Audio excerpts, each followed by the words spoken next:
চতুর্থ শ্রেণীর প্রিয় শিক্ষার্থীবৃন্দ, তোমাদের জন্য রইল অনেক অনেক শুভেচ্ছা। তোমাদের প্রথম প্রান্তিক মূল্যায়ন পরীক্ষা বিষয় হচ্ছে বিজ্ঞান। এই বিজ্ঞান বিষয় নিয়ে কথা বলবো। তার আগে বলবো, প্রতিটি উপজেলা পরীক্ষা কিন্তু আলাদা আলাদা প্রশ্ন হবে। স্ক্রিনে তোমরা দেখতে পাচ্ছ 1 নং প্রশ্ন। এখানে সঠিক উত্তরটি খাতায় লিখতে হবে। প্রতিটি প্রশ্নের জন্য থাকবে হচ্ছে 1 মার্ক।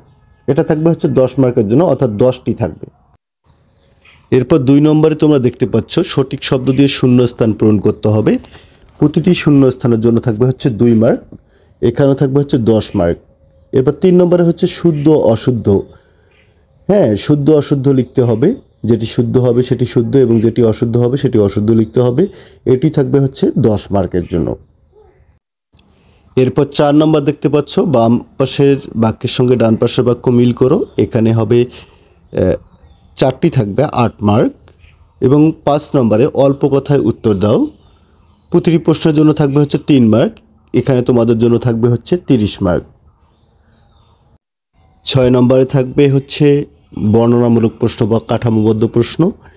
এখানে প্রতিটি প্রশ্নের জন্য থাকবে হচ্ছে 8 মার্ক। এখানে তোমাদেরকে 4টি প্রশ্নের উত্তর দিতে হবে, 4 8 32।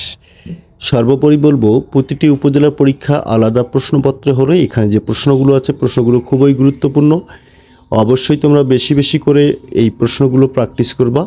আশা করি তোমাদের যে প্রথম প্রান্তিক মূল্যায়ন পরীক্ষা হবে এখান থেকে তোমরা অনেকগুলো প্রশ্ন কমন পেয়ে যাবা। সবাই ভালো থাকবে, সুস্থ থাকবে। সবাইকে অসংখ্য ধন্যবাদ।